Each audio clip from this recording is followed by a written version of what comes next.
তো দেখা যায় সেই সময় থেকে আমি আপনি একটু বড় লোনলি সন্তান? ফিল করি। বড় সন্তান? হ্যাঁ, আচ্ছা। একটু লোনলি ফিল করা স্টার্ট করি।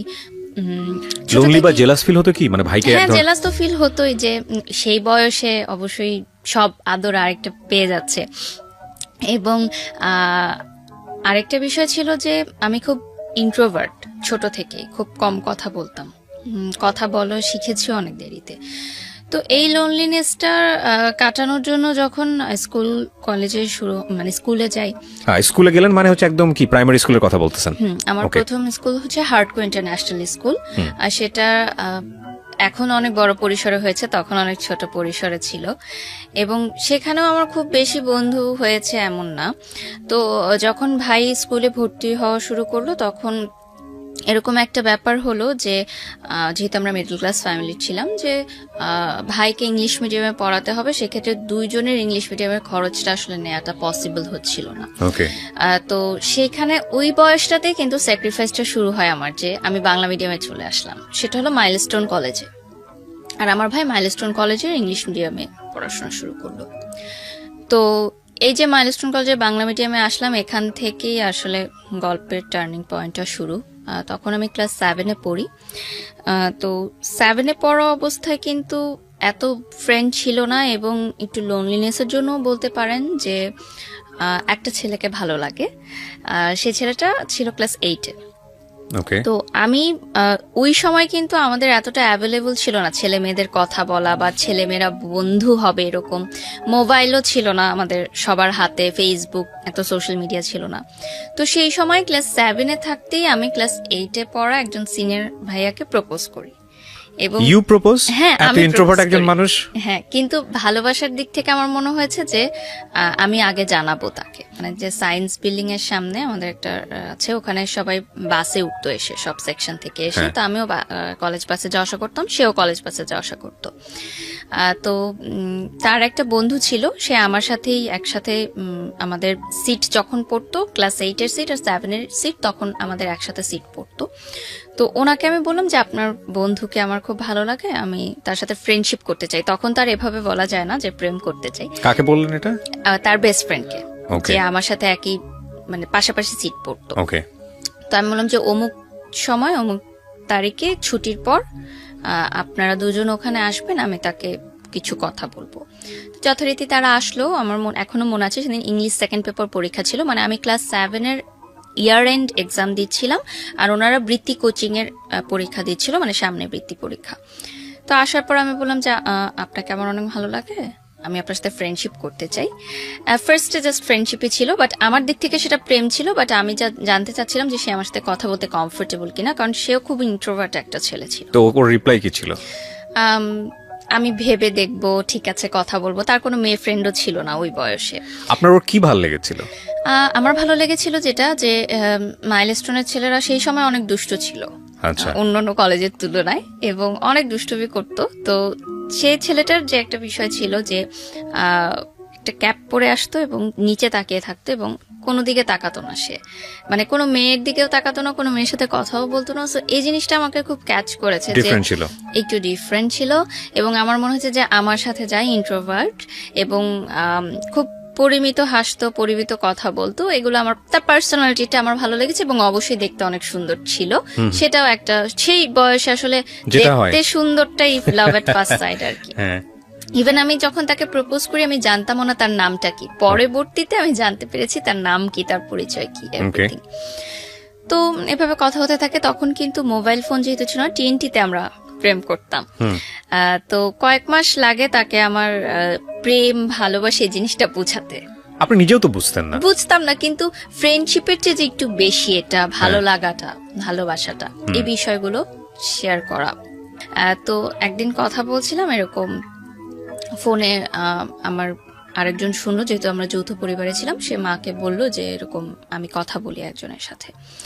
তো বাসায়ও মারধর স্বাভাবিকভাবেই। ছেলের বাসায়ও ফোন দিল আমার বাসা থেকে। তো তারপর যেটা সিদ্ধান্ত হলো যে স্কুল থেকে আমাকে বললো যে যদি তুমি ক্লাস এইটা অ্যাডমিশন নিতে চাও তোমার ফ্যামিলিকে ডাকতে হবে, যেহেতু এরকম একটা বিষয় জানাজানি হলো। এবং অন্য স্টুডেন্টরাও তখন গিয়ে বলল যে হ্যাঁ আমরা তো জানি ওদের মধ্যে এরকম প্রেম চলছে, মানে তখন কথা লাগায় এরকম হয় না, যে অন্যরাও এই কথাগুলো বলল। তো সে সময় আমার মনে হলো যে এই স্কুলে আমি আর পড়বো না। এবং ছেলেটার জন্য অনেক কষ্টকর ছিল যে ও বলল যে না আমি তোমার সাথে আর কথা বলবো না, আমাকে প্রচুর মানুষজন অনেক কথা জিজ্ঞাসা করছে, টিচাররা অনেক কথা জিজ্ঞাসা করছে, বাসায় সমস্যা, আমি সম্পর্ক রাখতে চাই না। তো যাই হোক আমি সে বললো যে সে স্কুল ছেড়ে দিবে এবং সে গাজীপুরে থেকে আসতো উত্তরাতে মাইলস্টোন, এবং গাজীপুরে তখন এত ভালো শিক্ষা প্রতিষ্ঠান ছিল না। তো সে অনেক কষ্ট করে যাতায়াত করে এখানে আসতো। তো আমি বললাম যে ঠিক আছে তাহলে তুমি এখানে পড়ো, আমি চলে যাচ্ছি। আবার স্যাক্রিফাইস। হ্যাঁ, যদি এত সমস্যা হয়। তো আমি চলে আসলাম স্কুল ছেড়ে শহীদ আনোয়ার গার্লস কলেজে। আমার মা শহীদ আনোয়ার গার্লস কলেজের টিচার। তো ওখানে আসার পর আরেকটা যে ধাক্কাটা খেলাম যে যেহেতু ওটা অনেক স্ট্রিক্ট ছিল স্কুলটা, আমাকে বললো যে যেহেতু বাইরের স্কুল থেকে এসেছে তো সায়েন্স কমার্স কিছুই দেওয়া যাবে না, সে চাইলে আর্টসে ভর্তি হতে পারে। আর যদি সে সায়েন্স কমার্স চায় তাহলে আবার পুনরায় তাকে মানে ক্লাস 8-এ পড়তে হবে। তারা বললো যে আবার, তো আমি তো আরেকটা ইয়ার লস দিব না, আমার মাও সেটা চাচ্ছিলেন না। তো যেভাবেই হোক আমি মানবিক শাখায় ভর্তি হলাম। এবং টার্গেট কি ছিল, সায়েন্স নিয়ে পড়া না? হ্যাঁ, অবশ্যই সবারই সেটাই ইচ্ছা থাকে সায়েন্স নিয়ে পড়ার। তো 1 বছর ইয়ার লসের চেয়ে আমি চিন্তা করলাম যে আর্টস নিয়েই পড়ি। আপনি এমনিতেই কোনো লাইফের এম ছিল যে ডাক্তার হব, ইঞ্জিনিয়ার না, হব? সেরকম কোনো এম ছিল না, জাস্ট ইচ্ছা ছিল যে সবাই সায়েন্সে পড়ে বা কমার্সে পড়তাম অ্যাটলিস্ট, কারণ আমার মা কমার্সের টিচার ছিলেন। তো যাই হোক সেই সময় কিন্তু একটা বিষয় ছিল যে যারা সায়েন্স বা কমার্সে পড়তো তারা মানবিক শাখার ছাত্রীদেরকে একটু দুর্বল ছাত্রী মনে করতো, এবং সেখানে কিন্তু একটা হালকা বুলিং এরও শিকার হতে হতো সবাইকে, নট অনলি মি। আমি নিজেও মানবিক বিভাগে পড়েছি, আই নো দ্যাট।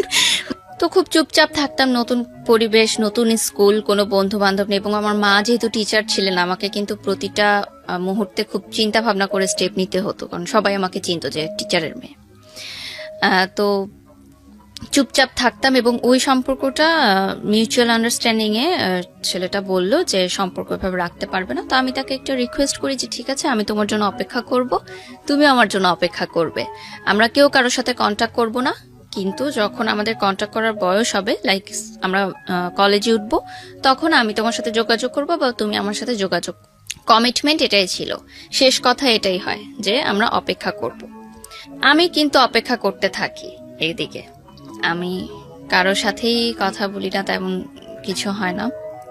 ওই যে বললাম যে তার একটা বেস্ট ফ্রেন্ড ছিল, সে আবার আমারও মিউচুয়াল ফ্রেন্ড ছিল। ওই ভাইয়ার মাধ্যমে মাঝে মধ্যে মাসে একবার হয়তো খোঁজ নিতাম যে সে ভালো আছে কিনা। আমি ভালো আছি এটুকু জানানোর জন্য, যেহেতু তখন মোবাইল এতটা ইজি ছিল না এবং ওনার পার্সোনাল মোবাইল ছিল সেই সময়, দ্যাটস ওই কথা বলা হতো। তো ইন দ্য মিড টাইম যখন ওরা এসএসসি পরীক্ষা দেয়, লাইক 10-এর পরে, আমি তখন ক্লাস 10-এ পড়ি, তখন মাইলস্টোনের এক সহপাঠী আমাকে ফোন করে, মানে তার সাথেও আমার কন্ট্যাক্ট হতো মাঝে মধ্যে। সে আমাকে জানায় যে যে ছেলেটার জন্য আমি অপেক্ষা করছি সে আরেকটা রিলেশনে ইনভলভ হচ্ছে, এরকম, মানে মাইলস্টোনেরই আরেকটা মেয়ের সাথে। আচ্ছা, তারই সহপাঠী। তো আমি প্রথমে সেই জিনিসটা একদমই বিশ্বাস করিনি, কারণ আমার ওই যে মাথায় ছিল যে কমিটমেন্ট, সে আমাকে কমিটমেন্ট দিয়েছে এবং আমি কমিটমেন্ট রাখছি, তার মানে সেও কমিটমেন্ট রাখছে। সে এখনো মানে মনে হয় যে ব্যাপারগুলো অনেক সিলি ছিল, বাট সেই বয়সটাই কিন্তু ডেফিনেটলি আমি এটাই বলবো, যারা দেখছেন তাদেরকে বলবো যে এটা আপনি আপনার বয়স দিয়ে জাজ করবেন না, ওই সময়ের বয়সটা দিয়ে জাজ করেন, তাহলে আপনি রিলেট করতে পারবেন অনেক কিছু। বলুন। তো যে বিষয়টা ছিল যে আমি তো ওয়েট করছি, তো আমি মনে করলাম যে ঠিক আছে এসএসসি পরীক্ষাটা শেষ হোক, তারপর আমি তার সাথে সব বিষয় নিয়ে কথা বলবো, এখন তাকে আমি ডিস্টার্ব করতে চাই না। তো এসএসসি পরীক্ষা শেষ হওয়ার পর আমি যখন এসএসসি পরীক্ষা দিব এরকম অবস্থা, তাদের পরীক্ষা শেষ, রেজাল্ট বের হয়েছে, সে সময় ফোনে করলাম, তার মার মোবাইলে ফোন করলাম, সেদিন এত বছর পর এই যে কথা হওয়া। তো সে তো খুবই অবাক যে আমি আবার তাকে ফোন দিব, এটা সে ভাবেনি কখনো। আফটার প্রায় 2 বছর পর কথা হয়, 2-2.5 বছর পর। তো খুব খুশি, আমি ফোন দিয়েছি। তো আমি বললাম যে আমরা তো এখন সম্পর্কটা চাইলে আবার কন্টিনিউ করতে পারি। তো সে বলল আমার কিছু সময় লাগবে, আমি কলেজটা শেষ করতে চাই, তারপর। আমি বললাম যে আরো সময় লাগবে, আচ্ছা ঠিক আছে আমরা কিছু হলে কথা বলতে পারি। তো বললো যে আচ্ছা ঠিক আছে, কিন্তু তোমার এসএসসি পরীক্ষা শেষ হোক, আমিও কলেজে উঠি, তুমিও কলেজে উঠো, এরপর আমরা কন্ট্যাক্ট করব। তো এই যে আবার ছাড়া ছাড়া কন্ট্যাক্ট, মাঝে মধ্যে হয়তো কথা হতো 2 মাসে একবার এরকম। তারপর যখন কলেজে ভর্তি হলাম তখন আমি বললাম যে ঠিক আছে, এবার আমরা ফুল ফ্রেজ রিলেশনশিপে যাই, দুইজনই কলেজে পড়ি, আমি শহীদানারে পড়ি, সে মাইলস্টোনেই পড়ে। তো সে বললো ওকে ঠিক আছে, রিলেশন আবার কন্টিনিউ। আমার মনে হলো যে আমি যেটা চেয়েছিলাম, এত বছর ধরে যার জন্য অপেক্ষা করেছি, সবই পেয়েছি আমি, আমার আর কিছু পাওয়ার নেই এই জীবনে। তো শুরু রিলেশনশিপ। তো রিলেশনশিপ শুরু হওয়ার প্রায় 6 মাসের মাথায় আমি জানতে পারি যে অন্যান্য সহপাঠীদের কাছ থেকে এবং ওর ফ্রেন্ড সার্কেলের মাধ্যমে যে তার মাইলস্টোন কলেজেও একটা রিলেশনশিপ আছে একটা মেয়ের সাথে, এবং সেই মেয়েটা তারই ক্লাসমেট। তো এখন আমার সাথে যেহেতু তার কন্টিনিউ রিলেশন, সো আমি কিন্তু বুঝতে পারছিলাম না যে ব্যাপারটা কি হচ্ছে। সো আমি ভেবেছি যে হয়তো অন দি ফ্রেন্ডস, এটা হয়তো অন্যরা অন্যভাবে নিচ্ছে, বা আমাকে হয়তো তারা কথা লাগানোর জন্য কিছু বলতে চাচ্ছে। তো আমি সেটা বিলিভ করি না। তো আমি তাকে জিজ্ঞাসা করেছি কয়েকবার, সে বলেছে যে জাস্ট ফ্রেন্ড, আমরা একসাথে এসএসসি পরীক্ষা দিয়েছিলাম, আমাদের একই সেন্টারে পড়েছিল, সেখান থেকে পরিচয়, জাস্ট ফ্রেন্ড। তো ঠিক আছে। তো ওই মেয়ের জন্মদিনের সময় সে আমাকে বলে যে বার্থডে ওর, আমরা সবাই সেলিব্রেট করতে যাচ্ছি। তখন উত্তরে একটা রেস্টুরেন্ট ছিল ভূতের আড্ডা, যেটা এখন উঠিয়ে দেওয়া হয়েছে। তো ওই রেস্টুরেন্টের পরবর্তীতে আমি জানতে পারি তার ফ্রেন্ড সার্কেলের মাধ্যমে যে পার্টিটা সেই থ্রো করেছিল ওই মেয়েটার জন্য, মেয়েটাকে সারপ্রাইজ দেওয়ার জন্য। তো যখন ইন্টার পরীক্ষার রেজাল্ট দেয় তার আগে ওরা পুরো ফ্যামিলি যায় হচ্ছে ইন্ডিয়াতে, আজমির শরীফে। তো সেই সময় সে যখন ইন্ডিয়াতে যায়, আমি বাংলাদেশে থাকি, ওই মেয়েটা আমাকে ফোন দেয়। ফোন দিয়ে সে আমাকে নানা নাজে বাজে কথা বলে যে তার বয়ফ্রেন্ডের সাথে আমি কেন রিলেশন রেখেছি, আমি কেন তাকে ছাড়ছি না। আমি বললাম আমি তো এগুলোর কিছুই জানি না, এবং সে যেহেতু ইন্ডিয়া, আমি তার সাথে কন্ট্যাক্ট করতে নাই যে সে বললো না। এখানে আরেকটা ছোট বিষয় অ্যাড করতে চাই, আমার এসএসসি পরে যে 3 মাস গ্যাপ ছিল, তখন কিন্তু আমি নাচের স্কুলে ভর্তি হই, বুলবুল ললিত কলা একাডেমি বাফা। আমি ওখানে ক্লাস করতাম উত্তরা শাখাতে। তখন নাচটা শেখা ছিল শুধুমাত্র একটি সময়, মানে টাইম পাস করার জন্য। আর এমনিতে ভালো লাগতো ছোট থেকে নাচের প্রোগ্রাম দেখতে টেলিভিশনে, জাস্ট কিভাবে নাচটা করে এটা জানার জন্য, কালচারাল অ্যাক্টিভিটিসে পার্টিসিপেট করার জন্য, দ্যাটস ইট। এটাকে প্রফেশন হিসেবে নিব বা নাচ করব, টেলিভিশনে কাজ করব, এরকম মানে স্বপ্নেও স্বপ্ন দেখিনি কখনো। কারণ আমার ওই ধ্যান ধারণা ছিল ওই ছেলেটাকে নিয়েই, আর বাকি সবকিছু আমার কাছে মনে হতো যে এক্সট্রা সবকিছু, ওইটাই আমার মেইন। তো ওই মেয়েটা আমাকে খুব মানে একটা কথা বলেছিল, যেটা আমার এখনো মনে পড়ে, যে আমাদের তখন স্কুলে, নাচের স্কুলে আমাদের সামনে একটা ছোট পার্ক ছিল, ওই পার্কে আমাদের গ্রুপ নাচ হতো তখন। তো ওই স্কুলে যারা যারা মানে নাচ শিখতো তারা সবাই গ্রুপে নাচ করতো। তখন সে আমাকে বলে যে তোর মূরত শুধু ওই পার্কে নাচ করার, তুই তো রাস্তার মেয়ে, এর বেশি তো কিছু করতে পারবি না। তো এই কথাটা না এখন আমার খুব কানে বাজে, এই কথাটা আমি ভুলতে পারি না এখন পর্যন্ত, যে এত খারাপ খারাপ কথা আমাকে শুনতে হয়েছে সে সময়, যে আমি জানি না, আমি কিন্তু জানি না যে সে আরেকটা রিলেশনশিপে আছে। যদি আমি জানতাম তাহলে হয়তো আমি আগাতাম না। তো পরে যখন সে ইন্ডিয়া থেকে আসে, আমি ফোনের সবকিছু রেকর্ড করে রাখি, তখন কিন্তু কল রেকর্ড করা যেত, যে বাটন সিস্টেম যে ফোনগুলো ছিল ওটাতে কল রেকর্ড করে আমি তাকে শোনাই যে এই কথাগুলো আমাকে শোনানো হয়েছে এই মেয়েটাকে। তখন সে বলে মেয়েটা আমাকে জাস্ট পছন্দ করে, তোমাকে হয়তো এমনি কথাগুলো বলেছে, বাদ দাও, এগুলো সব ভুলে যাও। আর তার আর আমার দেখা হতো, বিষয়টা কিরকম যে রেস্টুরেন্টে তখন কিন্তু বসে প্রেম করা হতো না, দেখা হতো এমন না, যে দূর থেকে দেখা হতো। আর সে বলতো যে আমি কাছে দেখা করব না, আমার প্রবলেম আছে কেউ দেখলে। তাদের ফ্যামিলি পলিটিক্যাল ব্যাকগ্রাউন্ড ছিল, সো ওকে অনেকে চিনতো, সো দেখলে কেউ প্রবলেম। তো আমি ইউসিসিতে যখন কোচিং শুরু করলাম ঢাকা ইউনিভার্সিটির জন্য, তখন সে ল পড়ার জন্য ল ইউনিভার্সিটিতে ভর্তি হলো, একটা প্রাইভেট ইউনিভার্সিটি, সেটা ধানমন্ডিতে ছিল। তো দেখাটা আমাদের কিভাবে হতো, আমি তার জন্য ধানমন্ডির বাসে উঠতাম, মানে সে গাজীপুর থেকে আসতো, আমি এয়ারপোর্ট থেকে উঠতাম, বাসটা ধানমন্ডি যেত, আমি খামার বাড়িতে নামতাম, এবং তখন কিন্তু ওয়ান ওয়ে ছিল রিক্সার, আমি খামার বাড়ি থেকে হেঁটে ফার্ম গেটে যেতাম ইউসিসিতে। আমি ফার্মগেটের বাসে উঠতাম না, তার সাথে ওইটুকু পথ যাওয়া এটাই ছিল আমার জন্য, মানে তার সাথে দেখা হওয়া। এবং কোচিং করাটাও কিন্তু এত ইম্পর্টেন্ট ছিল না, তার সাথে দেখা করাটাই ছিল আমার জন্য ইম্পর্টেন্ট। এবং তার বাসটা সংসদ ভবন হয়ে ধানমুড়ি চলে যেত এবং আমি প্রতিদিন রোদ্রের মধ্যে হেঁটে হেঁটে ফার্মগেট যেতাম। এটা কিন্তু আমি জানতাম যে তার অন্য কারোর সাথে হয়তো ইনভলভ আছে, বাট আমার কাছে স্বীকার করতো না কখনো। তো তার বিহেভ আস্তে আস্তে একটু চেঞ্জ হতে থাকলো আমার মনে হলো। আগে রাতে কথা বলতো, সারা রাত রাতে কথাও কমিয়ে দিল, দেখা কমিয়ে দিল, বলতো যে এভাবে প্রতিদিন যাওয়া আসা করি আমার ভালো লাগে না, আমি ফ্রেন্ডদের সাথে যেতে চাই, আমার ফ্রেন্ডরা থাকে ওদের সাথে যেতে। ঠিক আছে, একটা টাইম পরে আমি অনেকগুলো প্রুফ পেলাম যে সে আরেকটা রিলেশনশিপে আছে। বসার পর আমি শুধু তাকে একটা কথাই জিজ্ঞাসা করি ওই সময়, যে আমি আগে পরে কোনো কথাই জানতে চাই না, আমি শুধু জানতে চাই যে তোমার মেয়েটার সাথে শারীরিক সম্পর্ক হয়েছে কিনা, কারণ আমার সাথে তার এরকম কোনো সম্পর্ক ছিল না। যে বললাম যে দূর থেকে দেখা, এটুকুই ছিল আমার ভালোবাসা। তো আমি বলতে চাচ্ছি যে আগে পিছনে আমি কিছু জানতে চাচ্ছি না, জাস্ট আমি ইয়েস অর নো জানতে চাচ্ছি। তখন সে বলে ইয়েস। তো আমার হাতে একটা গ্লাস ছিল, আমি গ্লাসটা জাস্ট ছুঁড়ে মেরে চলে আসি, উঠে আমি বাসে করে চলে আসি। ওইটাই শেষ দেখা সরাসরি আমার। এখনো মনে আছে যে একসাথে আসার কথা ছিল, বাট আমি চলে আসি ওই গ্লাসটা ভেঙে। সে কিভাবে এসেছে আমি জানি না। তো পুরোটা বাসে আমি কাঁদতে কাঁদতে আসি ফার্মগেট থেকে এয়ারপোর্ট পর্যন্ত। এবং আমার মনে হয় যে মানে পরবর্তীতে যেটা আমি জানতে পারি যে আমি যখন ছিলাম না, যে সেই গ্যাপের মধ্যে তার ওই রিলেশনশিপটা হয়েছিল এবং পরবর্তীতে সে ভেবেছিল যে আমার সাথে কন্টিনিউ করার পর হয়তো একজনকে সে তাকে হয়তো বাদ দিয়ে দিবে সে, বাট সে আসলে দুইটা রিলেশনই কন্টিনিউ করছিল, ওই মেয়েটাকেও সে না করতে পারছিল না। এখন এখানে তার ফলটাও আমি কিভাবে দেখব, কারণ সে ভাবেনি যে সিচুয়েশনাল। আমরা বরং সিচুয়েশনটাকেই অ্যাকসেপ্ট করি। ওর জায়গা থেকে বিষয়টা বলার থাকলে হয়তো 1000 টাইপ অফ লজিক আছে ওখানে। আপনার জায়গা থেকে এটা সত্য, ওর জায়গা থেকে সত্যটা অন্যরকম। যে মেয়েটা সম্পর্ক করেছে তার জায়গা থেকে সত্যটা এরকম, বাট রাইট। সো ট্রায়াঙ্গেল সিচুয়েশনে তিনজনই তিন জায়গা থেকে সত্য এবং তিনজনেরই কিছু না কিছু লজিক আছে। আমি শুধু বয়সটাকে দেখতে চাই। আপনার যখন ব্রেকআপ হলো তখন বয়সটা কত? মানে যখন আপনি গ্লাসটা ভাঙলেন ওই সময় বয়সটা কত? 18। So 18 age.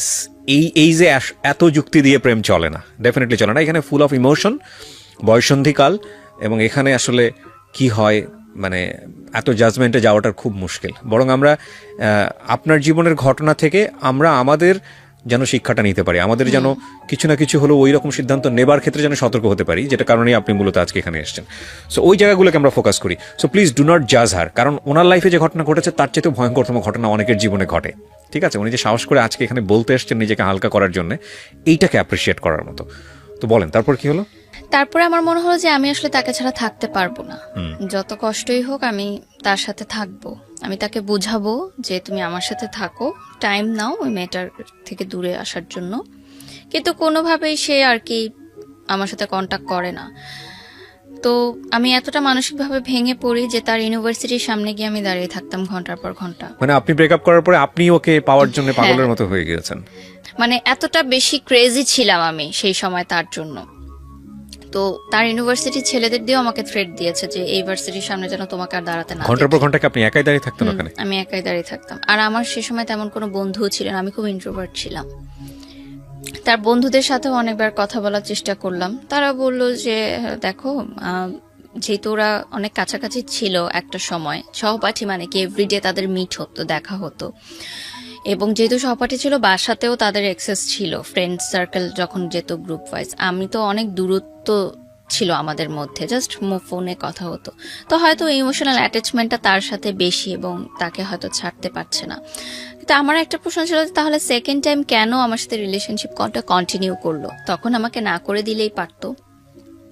এতগুলো বছর আমি যে তার জন্য অপেক্ষা করলাম, সেই অপেক্ষার সময়গুলো আমাকে কষ্ট দিত, যে এই অপেক্ষাগুলোর তাহলে মূল্য কোথায় গেল। এবং এই সময়টাই কিন্তু অনেক ছেলে আমাকে প্রপোজ করেছে, আমি কিন্তু কাউকে ইয়াস বলিনি, কারণ আমি ওই কমিটমেন্টের জায়গাটা ঠিক রেখেছিলাম।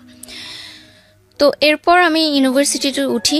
আমার ঢাকা ইউনিভার্সিটি পরীক্ষা জঘন্য হয়, খুবই খারাপ হয়, চান্স হয় না আমার। আমার বাবা মাও খুব কষ্ট পায় সেটার কারণে, বিকজ এটা আপনার লেখাপড়াতে ইফেক্ট করছিল।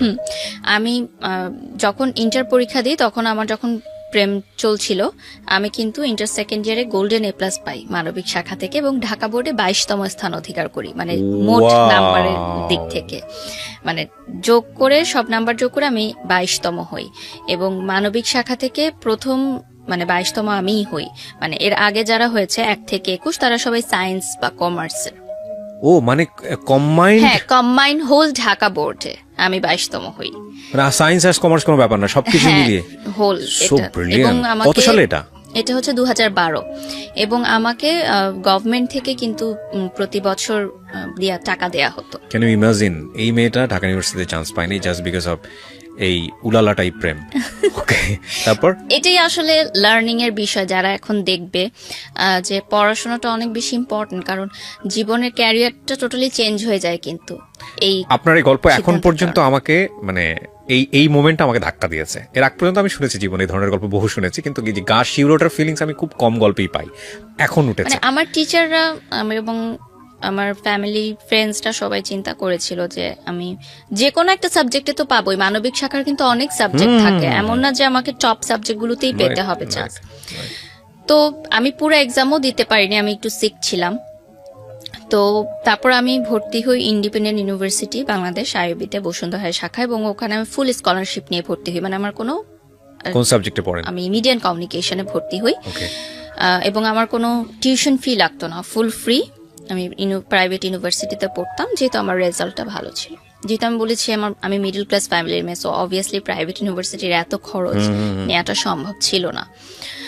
তো শুরু হয় আমার নতুন পড়াশোনা সবকিছু। তো সে সময় আমার ফেসবুক নতুন, তো ফেসবুকে আমার একটা ছেলের সাথে পরিচয় হয়। সেই ছেলেটা তখন জব করে অলরেডি একটা গার্মেন্টস ফ্যাক্টরিতে, আমার চেয়ে প্রায় 14 বছরের বড়। তো যেহেতু আমার তেমন কোনো ফ্রেন্ড ছিল না, সো আমি তাকে কখনো দেখিনি, তার সাথে কথা বলতাম, জাস্ট শেয়ার করতাম যে আমার এরকম ব্রেকআপ হয়ে গেছে, আমার খুব খারাপ লাগছে, ছেলেরাই মনে হয় খারাপ, সব ছেলেরা খারাপ, এরকম আমি কথা বলতাম। তো এক সময় সে বলে যে আমি তোমার সাথে দেখা করতে চাই। তো দেখা করলাম, দেখলাম যে আমার চেয়ে অনেক সিনিয়র একটা ভদ্রলোক বলতে গেলে। তো আমার তার সাথে কথা বলতে ভালো লাগতো যে আমি কথাগুলো বলে হালকা হতে পারতাম। আর আমার তখনকার সেই সময় সমসাময়িক বান্ধবীরা সবাই কিন্তু প্রেম করছে, একদম চুটিয়ে প্রেম করছে। তো তাদের সাথে কিন্তু এই দুঃখের কথাগুলো কয়জন বা কতক্ষণ ধরেই বা শুনতে চায়, তারাও কিন্তু নিজেদের লাইফে ব্যস্ত এবং দিনের পর দিন কিন্তু কেউ শুনতে চাবে না। তো তার সাথে আমি শেয়ারিং গুলা করতাম। স্টিল নাও কিন্তু আমার ফ্যামিলি জানে না যে আমার পার্সোনাল লাইফে কি হচ্ছে, স্টিল জানে না। না, তাদেরকে আমি একটুও বুঝতে দেইনি, কারণ আমি খুবই চাপা স্বভাবের ছিলাম ছোট থেকে। তো নাচের ক্লাসও চলছে কন্টিনিউ, নাচের ক্লাসের মতো চলছে, টুকটাক অনুষ্ঠান করছি আমি। বাংলাদেশ টেলিভিশনে আমার বিতর্ক করতাম, কুইজ প্রতিযোগিতা, এবং জাতীয় পর্যায়ে আমার বিভিন্ন পুরস্কারও আছে। সেটা 2008 থেকে বাংলাদেশ টেলিভিশনে করি। তো ইউনিভার্সিটিতে ওঠার পর আমার কিছু ফ্রেন্ড হয় ইউনিভার্সিটিতে প্রথম, তারা বুঝতে পারে যে আমি মেন্টালি ওকে না। মানে হঠাৎ কান্না করে ফেলি, হঠাৎ কোনো নিউ রিলেশনশিপ কাপলকে দেখলে আমার খুব খারাপ লাগে, যেটা হয় ব্রেকআপের পর, এবং তাকে আমি ভুলতে পারছিলাম না কোনোভাবেই। মানে আমার মনে হচ্ছিল যে জিনিসটা আমার, সেটা চোখের সামনে দিয়ে আরেকজন নিয়ে চলে যাচ্ছে, এটা আসলে মানা যায় না। তো আমার মনে হলো যে আমি আসলে মানসিক চাপটা নেওয়ার জন্য প্রস্তুত না এই বয়সে। তো আমার মনে হলো যে আমি আর বেঁচে থাকতে চাই না, কারণ আমি আসলে এটা দেখতে পারবো না যে আমার ভালোবাসার মানুষটা অন্য কারোর সাথে আছে। ইন দ্য মিড টাইম ওই মেয়েটাও কিন্তু আমাকে কন্টিনিউয়াস থ্রেট দিতে থাকে যে আমার বয়ফ্রেন্ডের সাথে তুমি দেখা করবা না, তাকে কোনো ফোন করবা না, কারণ আমি তাকে ডেইলি ফোন করতাম, মেসেজ করতাম। সে আমাকে ফোন করে নানান আজে বাজে গালাগালি যত ছিল অনেক কিছু বলে। তো সেই সময় আমার মনে হয়েছিল যে আমি মনে হয় মারা যাব, আমি মরে যেতেই চাই। সে সময় তো ট্যাবলেট এতটা ইজি ছিল না, তো ছিল যে আমি ফাঁস দিতে চেয়েছিলাম গলায়, প্রিপারেশনও নিয়েছিলাম। বাট জাস্ট একটা মোমেন্টের জন্য আমার মনে হলো যে আমারটা জীবন তো মাত্র শুরু। মানুষ বলে যে ইউনিভার্সিটি লাইফটা অনেক এনজয়েবল হয় এবং সামনে আরো অনেক জীবন বাকি আছে, এবং আমি দেখতে চাই যে আমাকে ছাড়া সে কতটা সুখে আছে, আমি শেষটা দেখতে চাই, আমি এত তাড়াতাড়ি হেরে যেতে চাই না। তো আমি ওই পথ থেকে আবার ফিরে আসলাম। মানে এটা ফ্যামিলি জানে না, আপনি মানে কোনো স্টেপ না, সেভাবে নিতে পারেন? family জানে না। ওকে। তো যেটা হয় যে ইউনিভার্সিটিতে ভর্তি হওয়ার পর আমার মনে হয় যে না, আমি মুভ অন করা দরকার। এভাবে যদি আমি থাকি তাহলে আমি অসুস্থ হয়ে যাব মানসিকভাবে। তো ওই সময় আমাদের একটা প্রোগ্রাম শুরু হয় এবং তখন আমি টেলিভিশনেও নাচ করা শুরু করি আস্তে আস্তে। আমাদের স্কুল থেকেই আমাদের নিয়ে যাওয়া হতো। তখন প্রথম বাংলাদেশি আইডল শুরু হয় এসএ টিভিতে, এবং ওখানে আমাদের স্কুল থেকে আমি কাজ করার সুযোগ পাই। ওখানে যে টপ 10 পার্টিসিপেন্টরা থাকে তাদের সাথে জুটি হয়ে নাচ করার সুযোগ পাই আমি। তো আমার তখন বাংলাদেশি আইডলের শুটিং চলতে থাকে। তো এফডিসিতে আমাদের প্রায় 1 সপ্তাহের মতো থাকতে হয়েছিল শুটিং এর পারপাসে। তো সেই সময় দেখা যেত অনেক রাতে শুটিং শেষ হতো, আমাদের আসতে অনেক লেট হয়ে যেত। তখন ওই যে যার সাথে আমি কথা বলতাম, যে বললাম যে ভদ্রলোক, উনি আমাকে নিয়ে যাওয়া আসা করতেন অ্যাজ আ ফ্রেন্ড। গার্মেন্টসের সেই চাকরি ভদ্রলোকটা করেন, মানে উনি মার্চেন্ডাইজার ছিলেন। ওকে। তো উনি আমাকে নিয়ে যাওয়া আসা করতেন এবং একটা গুড ফ্রেন্ডশিপ আমাদের মধ্যে তৈরি হয়। তো ওই বাংলাদেশ আইডল চলাকালীন সময় সে আমাকে বিয়ের প্রস্তাব দেয়। আচ্ছা। যে সে আমাকে বিয়ে করতে চায়।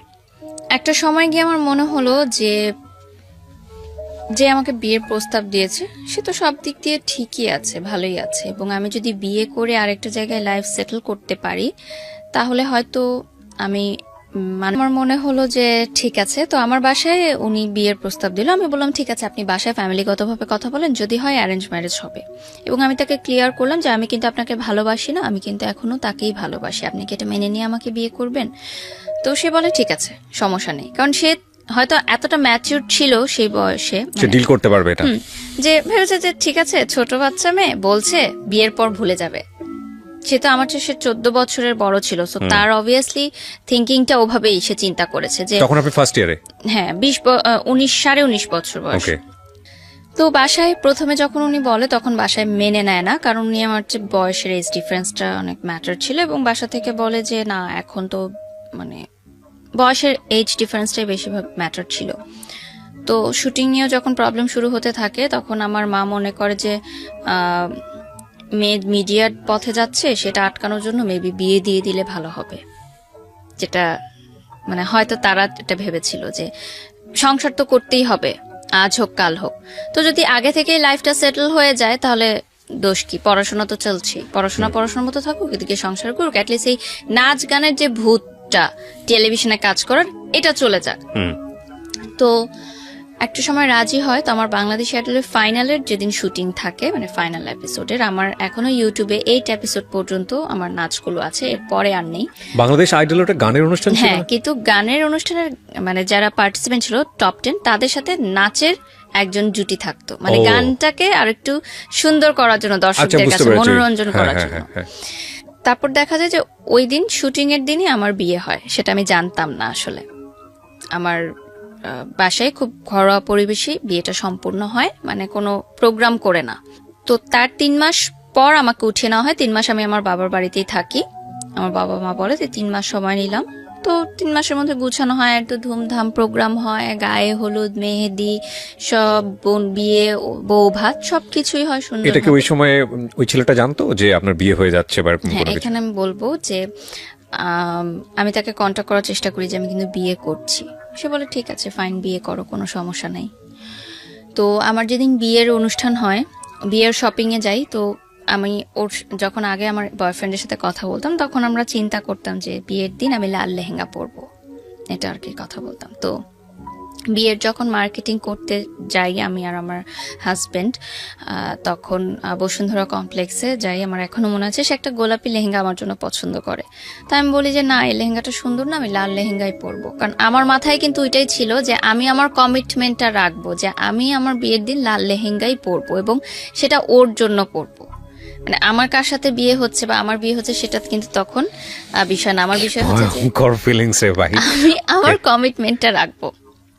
তো আমি লাল লেহেঙ্গাই কিনি এবং আমি লাল লেহেঙ্গাই পরি আমার বিয়ের দিন। এটা আমার হাজবেন্ড জানতেন না যে আমি কেন লাল লেহেঙ্গাটা চুজ করলাম। তো পরবর্তীতে যেদিন আমার বিয়ের অনুষ্ঠান, আমার এখনো মনে আছে, আমি গুলশানে পার্সোনাতে সাজ শেষ করে আমি ফোন দিলাম আমার আগের বয়ফ্রেন্ডকে নিচে কিন্তু গাড়ি দাঁড়িয়ে আছে, আমার মা এসেছে আমাকে নিতে। আমি যাওয়ার আগে জাস্ট ফোন দিলাম যে আমার বিয়ে হচ্ছে, আজকে আমার বিয়ে, তুমি যদি এখনো আমাকে বলো আমি এই মুহূর্তে চলে আসবো গাজীপুরে।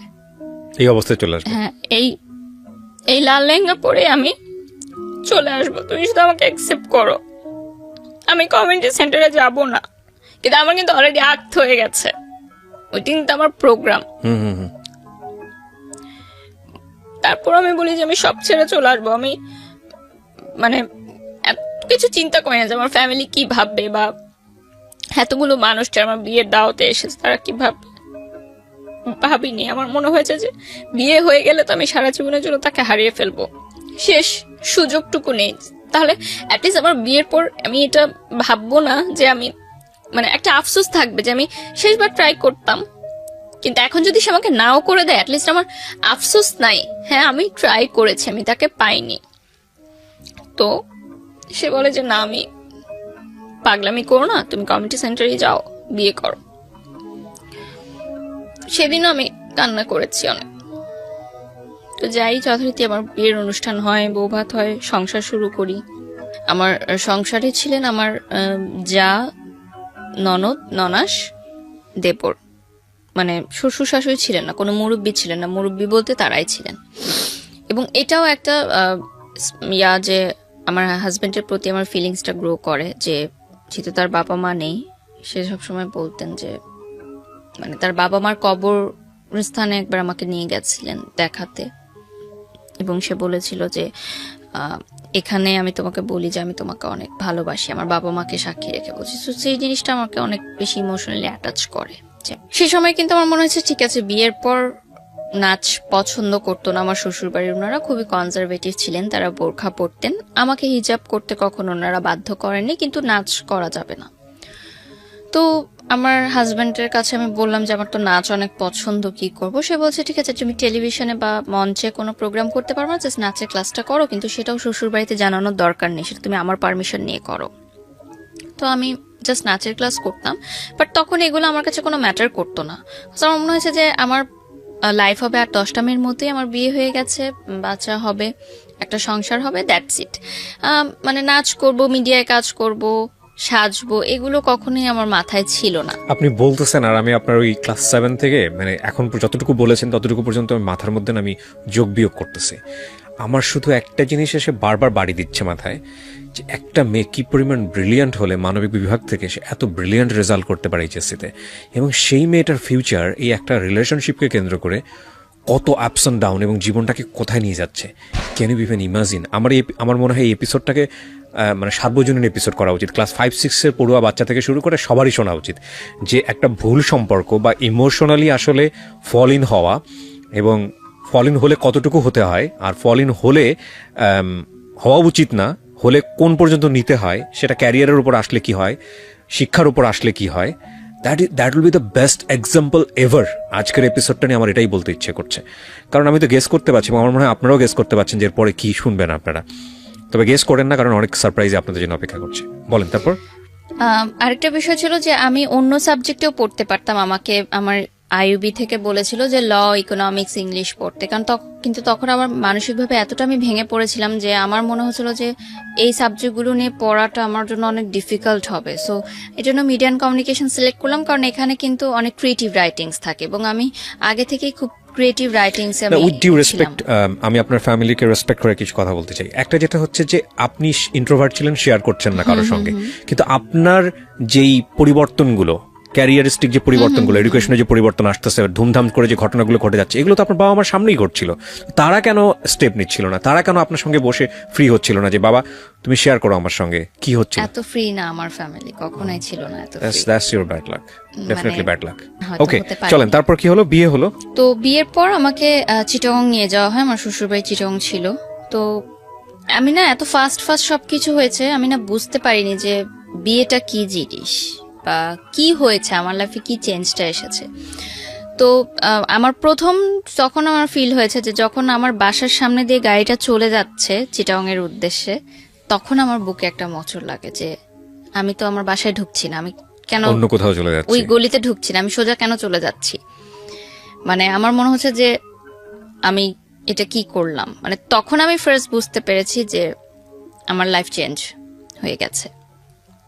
তো চিটাগং যাওয়ার পর আমাদের ভালো সময় কাটে, কিন্তু একটা বিষয় যে তার পরিবার আমাকে কিন্তু মেনে নেয়নি কখনো। কিন্তু তার মানে আমার হাজবেন্ডের ফ্যামিলি, মানে আমার শ্বশুরবাড়ি চেয়েছিল যে তাদের পছন্দের কোনো মেয়ের সাথেই তার বিয়েটা হোক, এবং তাদের ফ্যামিলিতে এরকম মানে প্রাইভেট ইউনিভার্সিটিতে পড়াশোনা করে, নাচ করে, হিজাব পরে না, এরকম মেয়ে আসলে তারা কখনোই মানে তাদের পছন্দনীয় ছিল না। তাদের পছন্দ ছিল যে এরকম ইন্টার পাস করা কোনো মেয়ে ঘরে থাকবে, ঘরে কাজ করবে, হিজাব পরবে, বোরখা পরবে, আরো 10টা ফ্যামিলি যেরকম চিন্তা করে মিডল ক্লাস ফ্যামিলি, তাদের পার্সপেক্টিভ থেকে ইটস ওকে।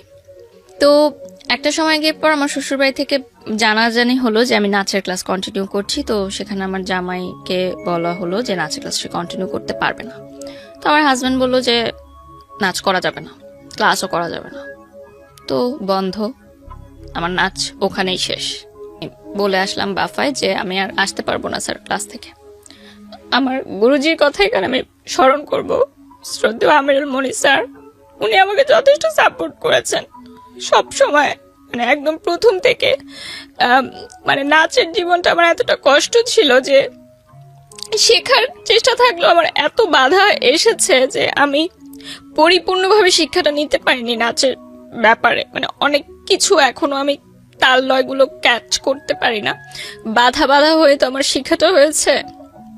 তো আমার যখন নাচ নিয়ে বাসায় প্রবলেম হচ্ছিল তখন কিন্তু আমাকে বাসা থেকে, মানে বিয়ের আগের কথা বলছি, আমি এটা অ্যাড করছি, যে তখন কিন্তু আমাকে অফ করে দেওয়া হয়েছিল নাচের প্রোগ্রামটা, অফ করে দেওয়া হয়েছিল নাচের ক্লাসটা। তখন আমি বাসায় না জানিয়ে নাচের ক্লাস করতে যেতাম, এবং আমার টিফিনের টাকা বাঁচিয়ে আমি বাফার 300 টাকা ছিল তখন বেতন, সে 300 টাকা দিতাম।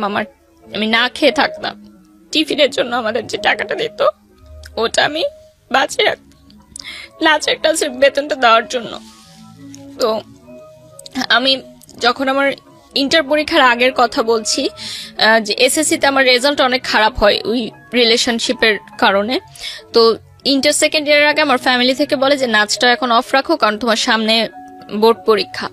বাট তখন আমি নাচটা কন্টিনিউ রাখি, এবং আমি মানে কলেজ ড্রেস পরে আমি নাচের ক্লাসে যেতাম, মানে প্রাইভেট পড়ার নাম দিয়ে মিথ্যা কথা বলে যেতাম। তখন আমার গুরুজি আমাকে বলেছিলেন যে তুমি একদিন অনেক বড় কিছু করতে পারবা। মানে এত নাচ শেখার জন্য যে এতটা ইচ্ছা, এটা আসলে সবার মধ্যে দেখা যায় না। তো ওই সময় যখন আমার নাচটা বন্ধ হয়ে গেল, তখন আমার গুরুজি বললেন যে ঠিক আছে, সমস্যা নাই, বিয়ে হয়েছে, সংসার করো, পরে কখনো নাচ শেখা আবার শুরু করো, নাচ শেখার তো কোনো বয়সের শেষ নাই, বাট হাজবেন্ড যেটা বলে সেটা শোনা উচিত। তো শেষ হয়ে গেল আমার নাচের লাইফ, শুধুমাত্র পড়াশোনা। তো একটা সময় গিয়ে দেখা গেল যে আমি অ্যাক্সিডেন্টলি কনসিভ করি বিয়ের পরই।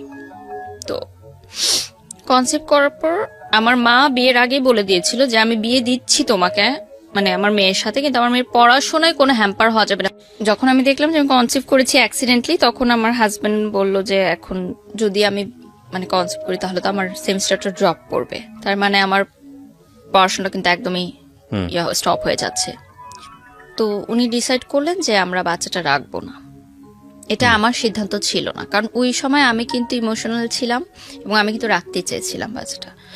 সে বলল যে আমরা এটা নিব না, কারণ তোমার মা আমাকে অনেক আশা করে তোমাকে দিয়েছে, তো আমি যদি এখন তার কথাটা না রাখি এটা ভালো দেখায় না, আর আমি এখনো প্রিপেয়ার্ড না।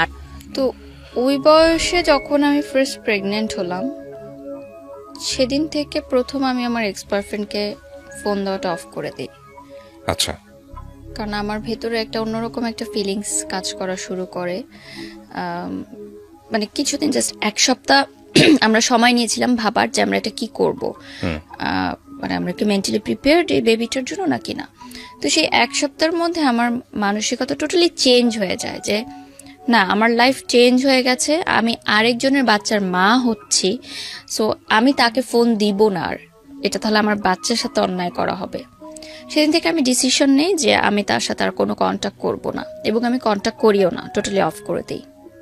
তো আমার হাজব্যান্ড একটু রাগে ছিলেন প্রথম থেকেই, অফিসের প্রেশারে থাকতেন, এই জন্য হয়তো রাগ করতেন। তো আমি একদিন প্রথম বলি যে আমাদের ইউনিভার্সিটি যে তখন ফ্ল্যাশ মবের একটা ট্রেন্ড শুরু হয়, তো ফ্ল্যাশ মবে আমাকে, যেহেতু আমি নাচ করতাম, এটা জানতো ইউনিভার্সিটিতে অনেকে, তো তারা বলে যে ফ্ল্যাশ মবে আমি সামনে দাঁড়াবো, আমার একটা অ্যাক্ট করতে হবে। তো আমি আমার হাজব্যান্ডকে বাসায় বলি, তো সেদিন প্রথম সে আমার গায়ে হাত তুলে। এই নাচকে কেন্দ্র করে? হ্যাঁ, মানে গায়ে হাত তুলে যে নাচ মানা করার পরও কেন তুমি ভার্সিটিতে এটা জানালে, এবং তোমাকে কেন বললো ফ্ল্যাশ মবের জন্য, মানে তোমাকে বললো কেন, মানে আমি তো মানা করেছি। বিয়ের আগে কি আপনি এই বিষয়গুলো নিয়ে কথা বলেনি তার সঙ্গে, যে আমার নাচ বা আমার অন্যান্য জায়গাগুলো না, এগুলো? এত ফাস্ট সবকিছু হয়েছে যে মানে আপনি এই বিষয়গুলো নিয়ে কথা বলতে পারেন? কথা বলা হয়নি, বাট তখন এই বিষয়গুলো উঠেনি আসলে। তার পরিবারে যাওয়ার পর আমি বুঝতে পেরেছি, বা তার পরিবার থেকে আমাকে বলেছে যে এরকম করা যাবে না। তো যেদিন ফ্ল্যাশ মবের রেকর্ডিং হয় সবাই রেডি ছিল, তো আমার ফ্রেন্ডরা, আমার ইউনিভার্সিটির ফ্রেন্ডরা আমাকে সমানে ফোন দিচ্ছে যে তুই কই, সবাই তো তোর জন্য ওয়েট করতেছে। তো আমি বলছি আমি একটু অসুস্থ, আমি আসতে পারবো না, কারণ আমি ডোমেস্টিক ভায়োলেন্সের বিষয়গুলো আমি তো অবভিয়াসলি ভার্সিটির ফ্রেন্ডদেরকে তখন বলবো না। আমি অ্যাটেন্ড করিনি, শুধুমাত্র কারণ আমি অ্যাটেন্ড করলে আমাকে তো ফ্ল্যাশ মবে অ্যাটেন্ড করতে হবে এবং আমাকে বলতে তো হবে যে আমি কেন করছি না।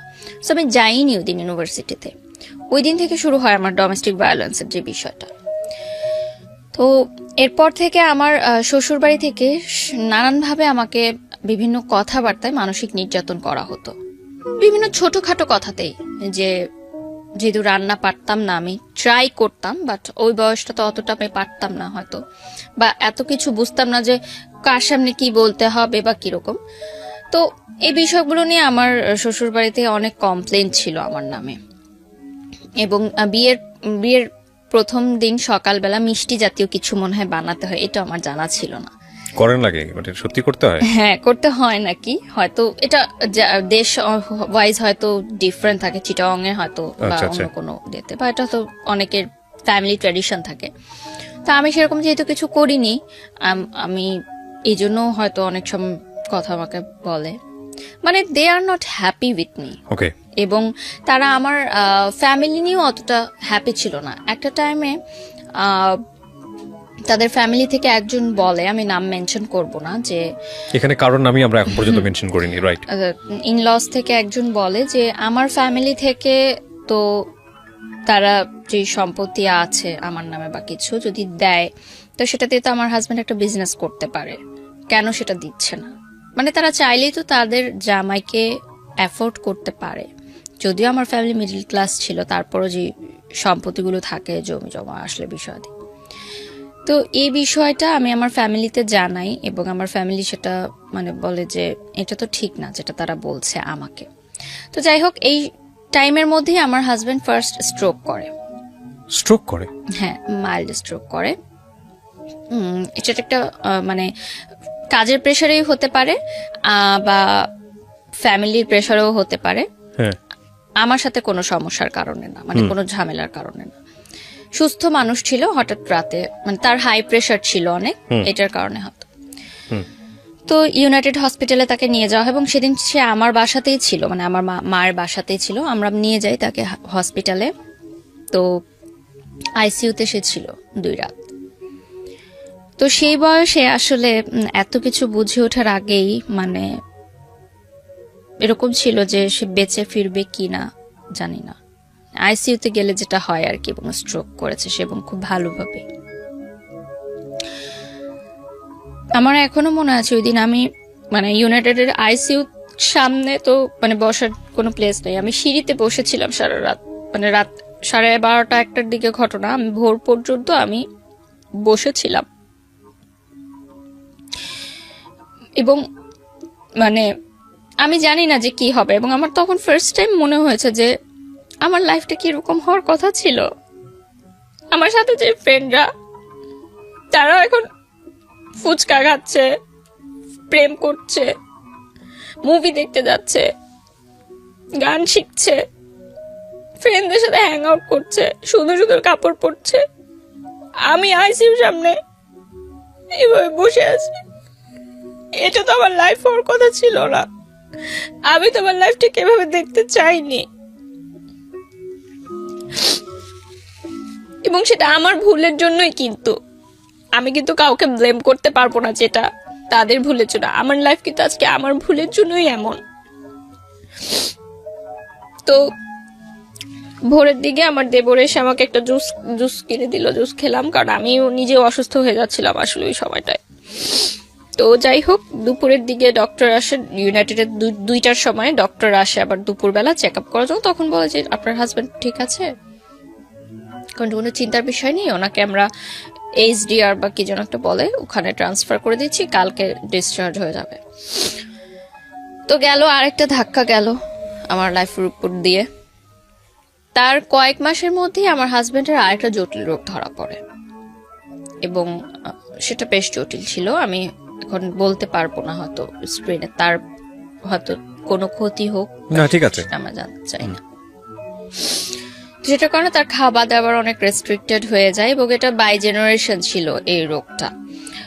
তো দেখা যায় যে খুব পরিমিত হয়ে যায় তার লাইফ স্টাইলটা, এবং একটা অপারেশন হয়, মেজর অপারেশনের পর তার বেশ কয়েকদিন বেড রেস্টে থাকতে হয়।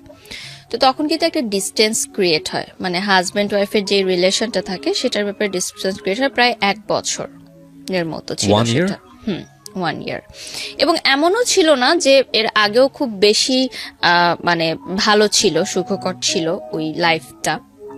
তারপরও 1 বছরের ডিস্টেন্স আমার মনে হয় যে অনেক কিছু চেঞ্জ হয়, কারণ একটা হাজবেন্ড মেন্টালিটি তো চেঞ্জ হওয়াটাই স্বাভাবিক, এটা খুবই ইম্পর্টেন্ট। তো ইভেন যদি বন্ডেজটা না থাকে। হ্যাঁ, আমি একটা মানুষের সঙ্গে স্টে করতেছি, একই বিছানায় ঘুমাচ্ছি, না হোয়াট ফর, রিজনটা কি? আপনি যদি একটা মানুষের সঙ্গে স্টে করেন, ওই মানুষটার পারপাস আপনি সার্ভ করতেছেন, ইটস আ রিলেশনশিপ, লাইক সে আপনার কিন্তু সম্পর্কের জায়গা থেকে হাজব্যান্ড, কিন্তু এই মানুষটার আপনি পারপাসই ছিল এই মানুষটার কাছে আসা যে আমি এক ধরনের রিমেডি চাই আমার পাস্ট লাইফে। ইট ইজ নট, মানে অ্যাকচুয়ালি কাজ করতেছে না। সেকেন্ড হচ্ছে যে ওখানে গিয়েও আপনি আপনার জায়গা থেকে যেটা চেয়েছিলেন সেভাবে হচ্ছে না, হ্যাপি না। থার্ডলি হলো যে সম্পর্কের জায়গাটা, স্বামী স্ত্রী যে সম্পর্কের জায়গাটা, ইট ইজ নট সাউন্ড। এখন সবকিছু মিলায়ে দ্য এম ইজ 0, মানে আলটিমেটলি নেক্সট ডে ইজ 0। তাহলে আমি এই মানুষের সঙ্গে স্টে কেন করছি? মানে তাকে আমি তো ভালোবাসি না। সো দেখেন সম্পর্কটা কতটা জটিল জায়গায় চলে গেছে। হ্যাঁ, তারপরে মানে সেই সময় আমার মনে হয়েছে যে that was a wrong decision, যে আমার এই বয়সে বিয়ে করলাম, একজনকে ভুলার জন্য আরেকজনের উপর নির্ভরশীল হলাম, এবং তাকেও আমি ভালোবাসতে পারছি না। তো আপনি যখন এই রিলেশন, মানে হাজবেন্ড থাকা অবস্থায় আপনার এক্স বয়ফ্রেন্ডকে ফোন দিচ্ছিলেন, এক্স বয়ফ্রেন্ড তো আপনার জায়গা থেকে আমি বলতে পারি না, কারণ তখন আপনি তাকে লাভ করে চলেছেন, বাট তার জায়গা থেকে কি সেটাও আমরা জানি না। সো ও কি বলতো, ও কি বলতো যে তুমি সংসার করো ঠিক মতো, এটাই বলতো, বা ও বলতো না যে ব্যাক করো বা এরকম কোনো কিছু? কখনোই না। তখন ওর সাথে ওই মেয়েটার সম্পর্ক কি, কেমন এখানে চলছিল? একটা টুইস্ট আছে, যে মেয়েটার কারণে আমাকে ছেড়ে গেছিল, আমার বিয়ের পরপরই সেই মেয়েটা একটা প্রবাসী ছেলেকে বিয়ে করে মানে বিদেশে চলে যায়। তারপরও এই ছেলেটা আপনার বিয়ের পরে আপনাকে আর কোনো প্রকার, মানে সে কখনো কল করতো না? তার জায়গাতে সে কিন্তু আমার কাছে কিন্তু কষ্ট পেয়েছে। হ্যাঁ, কষ্ট পেয়েছে, কিন্তু আপনার ধরেন এই কষ্টের জায়গাটা থেকে কিছুটা রেমেডি চাইলে আপনাকে নক দিতে পারতো, নিতে পারতো, কিন্তু সে সেটা নেয়নি। কারণ তখনও কিন্তু আমি উইক ছিলাম ইমোশনালি তার জন্য, বাট সে চেয়েছে যে আমার সংসারটা নষ্ট না হোক।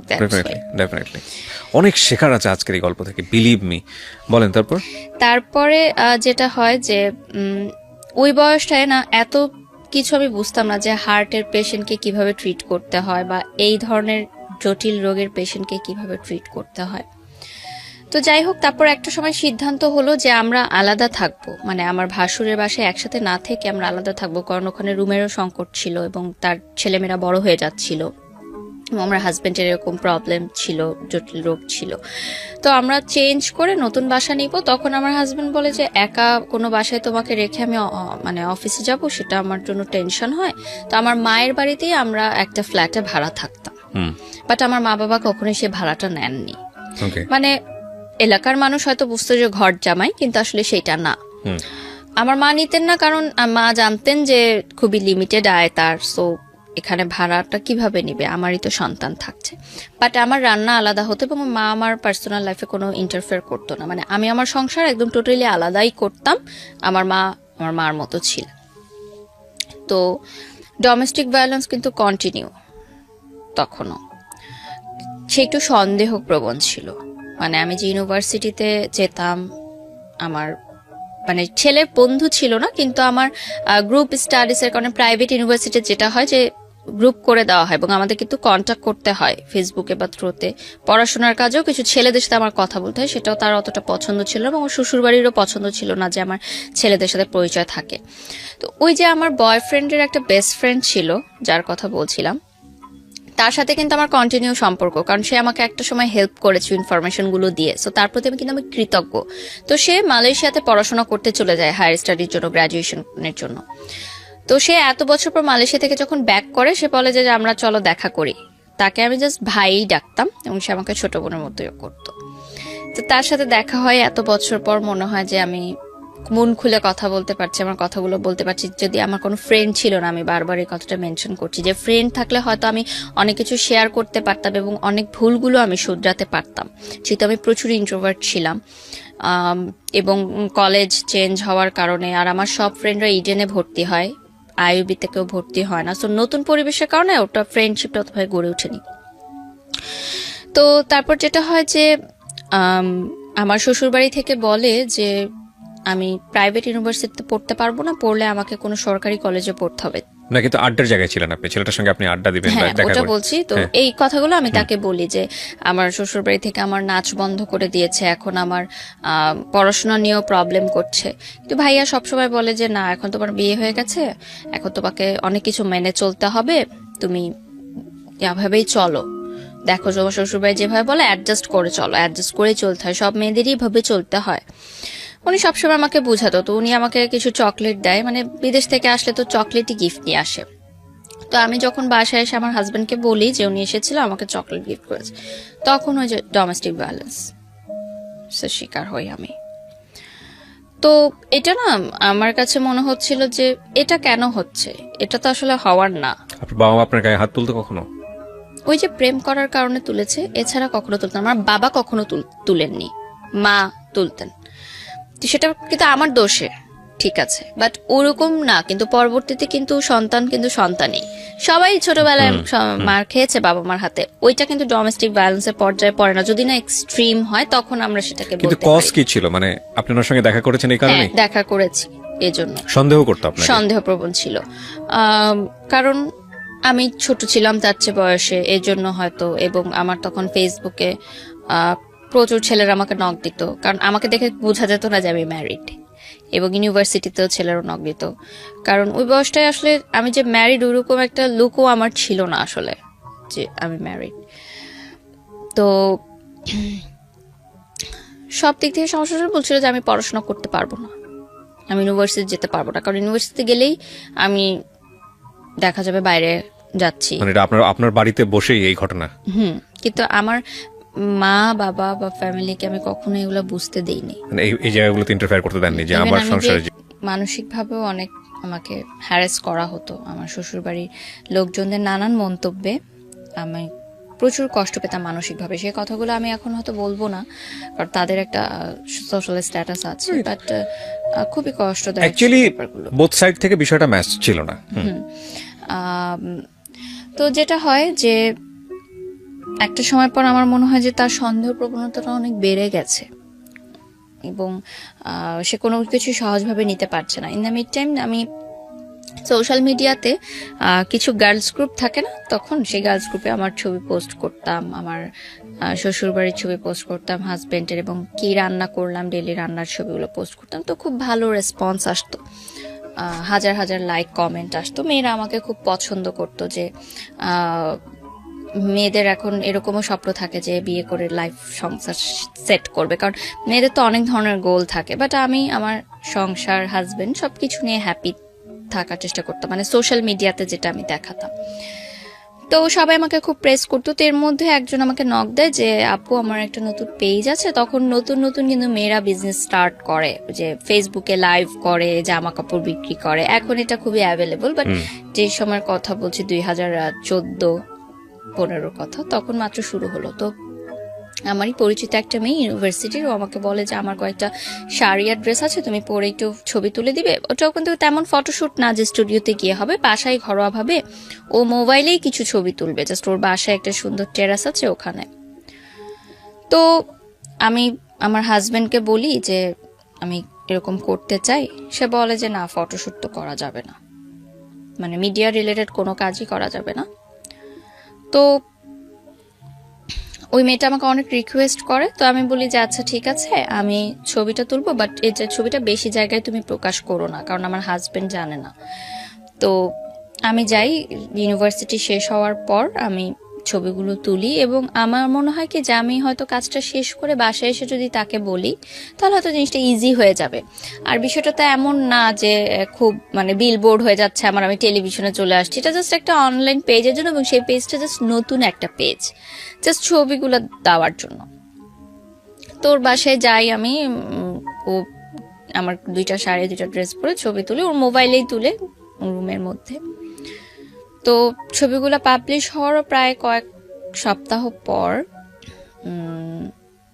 হয়, তার কোন এক কলিগ সেই ছবিটার স্ক্রিনশট তাকে দেয়।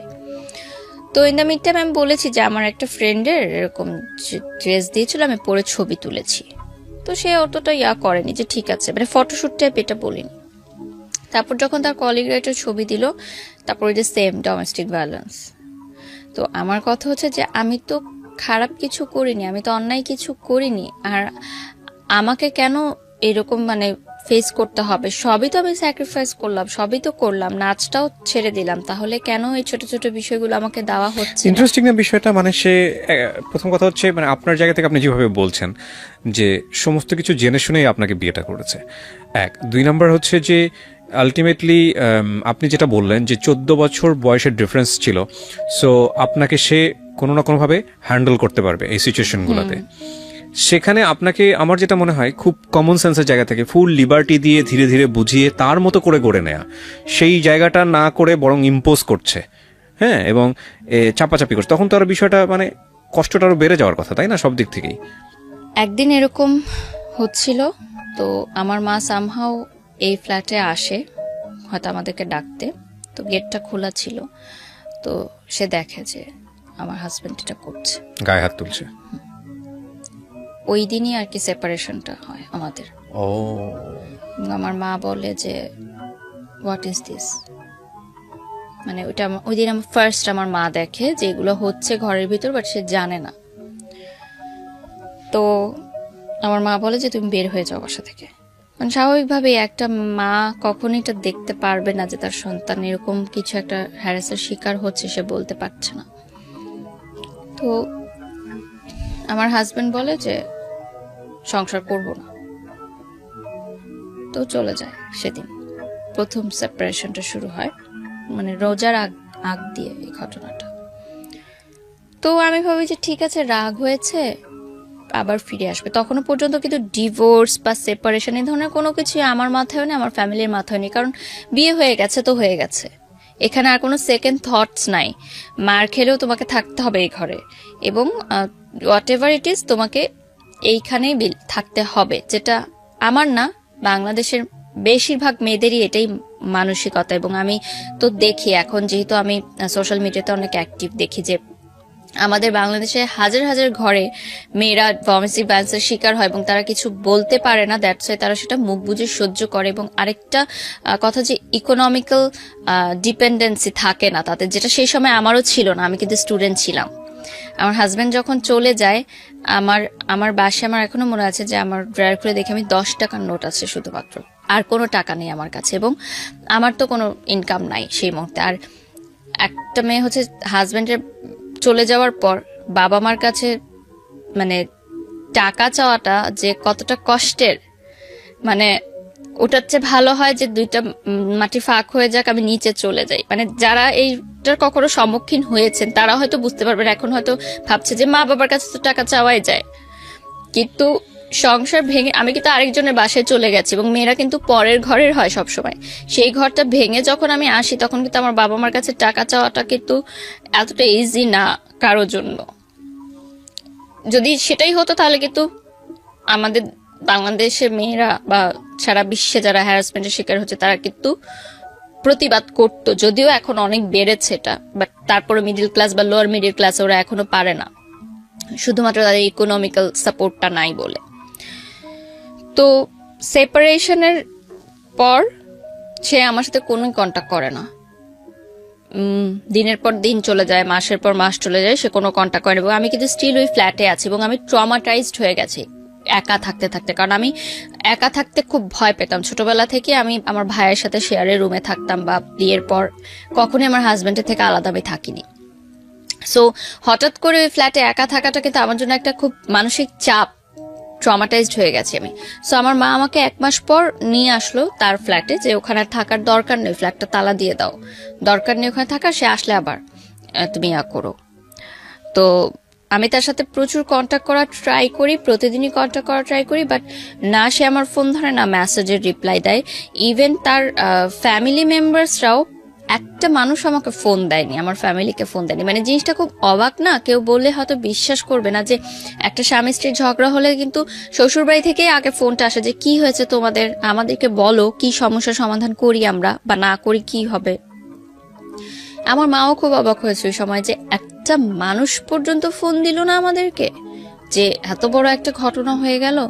এবং আমি আমার দেবরের কাছ থেকে জানতে পেরেছি যে সে তাদের সাথেই আছে ওই বাসাতেই, এবং তারা এরকম একটা পরিকল্পনা করছে তাকে সেকেন্ড ম্যারেজ দেওয়ার, মানে আরেকটা বিয়ে দেওয়ার তাদের পছন্দের মেয়ের সাথে, যেহেতু তারা আমাকে পছন্দ করতেন না। আমার সাথে কিন্তু তখন ডিভোর্স হয়নি, সেপারেশন চলছে। তো আমার মাই ফোন দিল, যেহেতু আমরা মেয়ে পক্ষ, আমরাই ফোন দিলাম, ঠিক আছে, যে তাও সংসারটা টিকুক। তো আমার ননাসের সাথে কথা হয় বা ভাবির সাথে কথা হয়, তারা বলে যে এটা তার ব্যাপার পার্সোনাল, আমরা নো কমেন্টস। তাদের কোনো কমেন্টস নাই এই বিষয়ে, তাদের কিছু বলার নাই, এই বিষয়টা নিয়ে তাদের কিছু বলার নাই, এটা যা ডিসিশন হবে সে দিবে।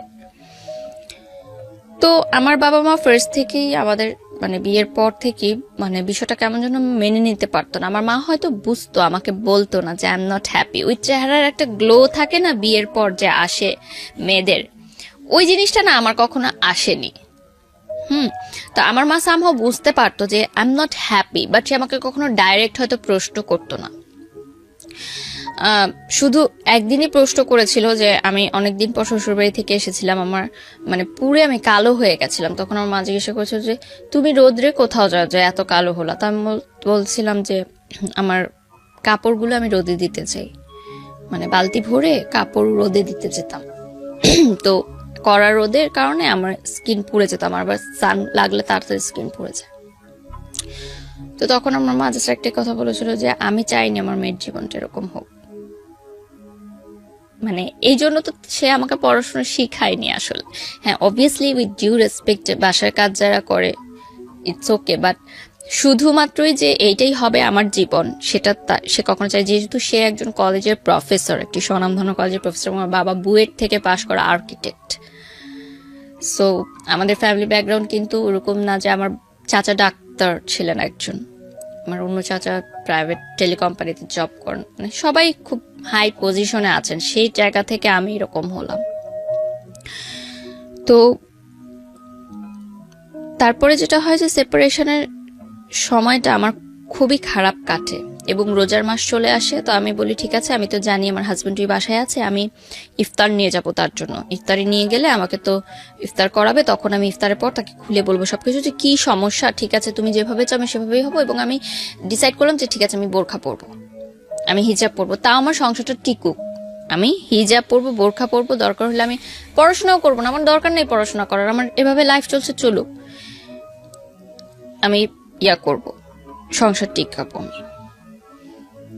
তারপরে নিচে যখন গেলাম আমার শ্বশুর বাড়িতে, আমাকে ঢুকতে দিল না বাসায়।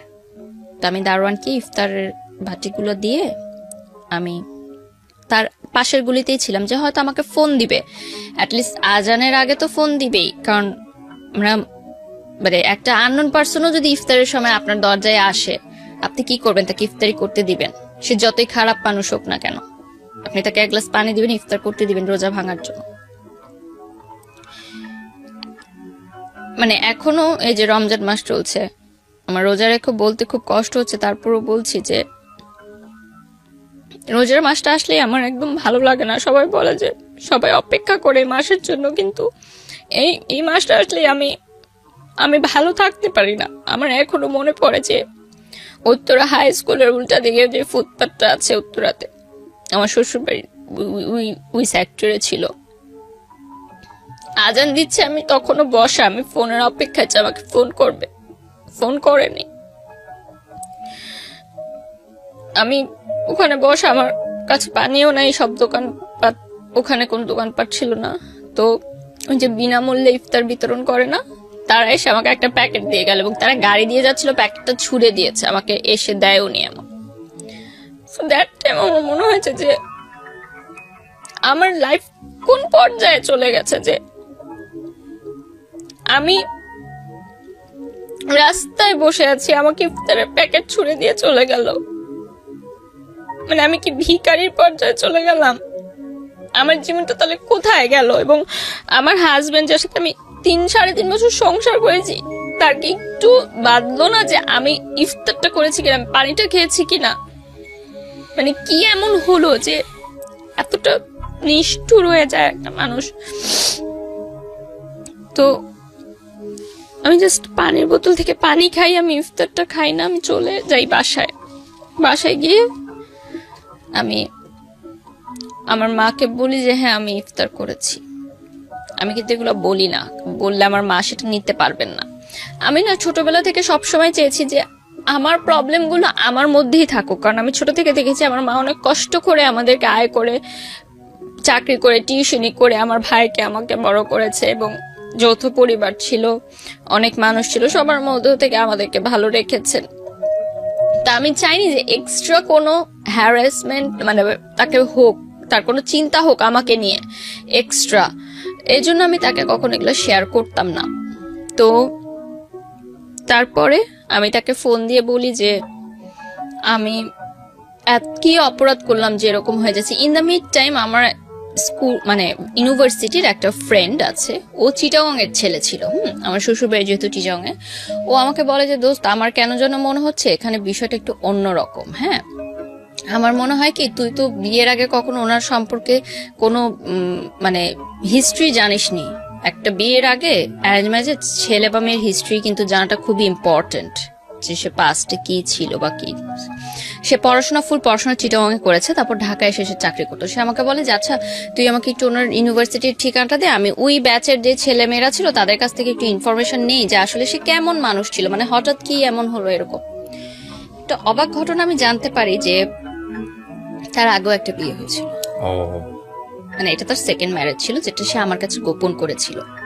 এবং ওই ইউনিভার্সিটিতে ওই ব্যাচের সবাই এটা জানে, এবং চিটাগং এর সবাই জানতো যে সে ম্যারিড ওই মেয়েটার কথা। এবং ওই মেয়েটার কথা আমিও জানতাম। সে আমাকে বলছিল যে তার এক্স গার্লফ্রেন্ড তার সাথে জাস্ট প্রেম ছিল ইউনিভার্সিটি লাইফে, সেটা পরে ভেঙে গেছে, কিন্তু সেটা যে বিয়ে পর্যন্ত গড়িয়েছে সেটা আমাকে কিন্তু সে বলেনি। এটা আপনি শুনলেন চারপাশ থেকে, কিন্তু প্রমাণ কি পেলেন?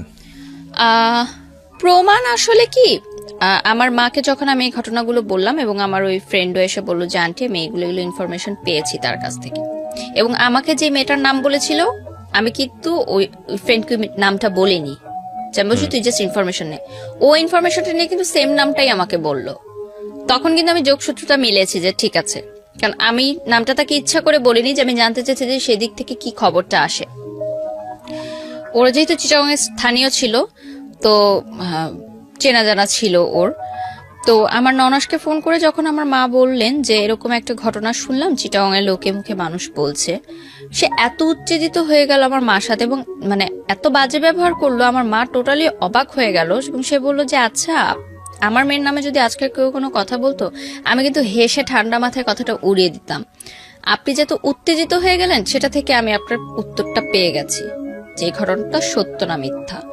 এবং তার 5 মিনিটের মধ্যে আমার হাজবেন্ড আমাকে ফোন করবে, তুমি পাগল হয়ে গেছো, এই সেই অনেক নানান কথা বলে যে আমার নামে তুমি মিথ্যা কথা রটাচ্ছ।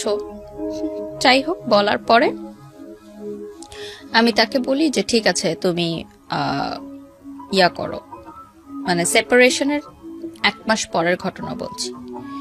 1 মাসের মধ্যে কিন্তু এগুলো হয়েছে, যে রোজার মাসে। তো তখনও রোজা কন্টিনিউ, কিন্তু তো আমি খুব কম খাওয়া দাওয়া করতাম। এর মধ্যে আমি মানে মনে হয়েছে আমার যে আমি আবার কনসিভ করেছি। তো আমি তাকে যখন বলি এটা, দেখা হয়, আমি তাকে বলি যে আপনার সাথে আমার কিছু জরুরি কথা আছে, আমি একটু আপনি করে বলতেন? আমি একটু আপনার সাথে দেখা করতে চাই। তো ওই যে বলতাম যে হাজব্যান্ড ওয়াইফের যে সম্পর্কটা, ওটা প্রায় ছিল না বললেই চলে, বাট একদমই টোটালি ছিল না সেটা তো না। তো কনসেপ্ট যখন আমি করি তখন আমি চিন্তা করি যে এটা আমার মনে হয় আমার হাজব্যান্ডকে জানানো দরকার, যে মানে ডাউট করছি, তখনও শিওর না। তো সে আমাকে এত মানে খারাপ একটা কথা বলে যে মানে সে আমাকে বলে যে এই বাচ্চাটা আমার না, এটা হয়তো অন্য কারো। মানে ওই কথাটা আমাকে এতটা হিট করে, সেই মুহূর্তে আমি ডিসিশন নেই যে আমি এই সংসার আর করবো না। তার আগ মুহূর্ত পর্যন্ত কিন্তু আমি এই ডিসিশনটা নেইনি, কিন্তু আমার মনে হয়েছে যে আমার চরিত্র নিয়ে যখন সে কথা বলেছে, তার মানে সে আমাকে ওরকমই মনে করে। মানে সন্দেহের জায়গাটা কোথায় চলে গেছে, যে সে এটা মনে করছে যে আমার পেটে যে বাচ্চা আছে সেটা তার না, এটা অন্য কারো। তো যাই হোক, সামহাও 1 সপ্তাহ পর আমি জানতে পারি যে না, আমি কনসিভ করি, রোজায় আমি কম খেয়েছি হয়তো, এজন্য হয়তো আমার সার্কুলেটর অফ ছিল, তারপর আমার সেটা ঠিক হয়ে যায়। ও ওকে। মানে আই ওয়াজ নট প্রেগনেন্ট, মানে আমি ডাউট করেছিলাম। এ থেকে কিন্তু আমার একটা সুবিধা হয়েছে যে আমি জানতে পেরেছি যে তার কি ধারণাটা আমার সম্পর্কে। এবং সে আমাকে মানে আরেকটা কথা বলেছে যে তুমি কি দিয়েছো আমাকে, লাইফ নাথিং, মানে আমি তাকে কিছুই দেইনি। সম্পর্কের শেষ পর্যায়ে এসে এই জিনিসগুলো খুব কমন। হ্যাঁ, কিছুই এই দেইনি। যোগ বিয়োগের হিসাবগুলো খুব কমন, মানে দুপক্ষকে খুব ব্লেম করে যে আসলে তোমাকে পেয়ে আমার লাইফে কি হয়েছে, কিছুই হয়নি, end of the thing is zero, and the thing is that both side থেকে মনে হয় শূন্য। এগুলো খুব কমন আপনার লাইফে যেটা এসছে, সেটা মোস্ট কমন স্টোরি, যারা ব্রেকআপের ক্ষেত্রে চলে যায় বা সম্পর্কে ডিভোর্সের ক্ষেত্রে চলে যায়। সেই ভালোবাসা ভুলার জন্য যে বিয়েটা করলাম সেটাও আমার টিকলো না। তো এত বছর ধরে, মানে 23 ইয়ার্স তখন আমার মানে হবে, আমি নো অ্যাচিভমেন্ট, আমার কোনো ইনকাম নাই। ওই টাইমটায় কিন্তু আমার ফ্রেন্ডরা অলরেডি ভার্সিটি কমপ্লিট করে মানে অ্যাটলিস্ট কিছু একটা করছে, পার্ট টাইম বা কিছু। আমি সিদ্ধান্ত নিই যে না, এভাবে 5 মাস থাকার পর আমার মনে হয় যে আমি খুব মেন্টালি ডিপ্রেসড, আমি ব্রোক ডাউন, এবং আমাকে মুভ অন করতে হবে।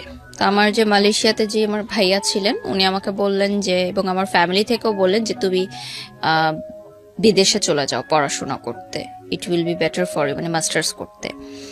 কারণ আমার রিলেটিভসরা বাংলাদেশে যেরকম হয়, রিলেটিভদের হাজারো প্রশ্ন, কি হয়েছে, মেয়ে কেন এখনো বাপের বাড়িতে থাকে, হাজবেন্ড কোথায়, নিজের ঘরের খাবার নাই, অন্যের জিনিস নিয়ে ফ্যামিলি প্রোগ্রামে কেন অ্যাটেন্ড করছে না, হাজবেন্ড ওয়াইফ সহ এভরিথিং।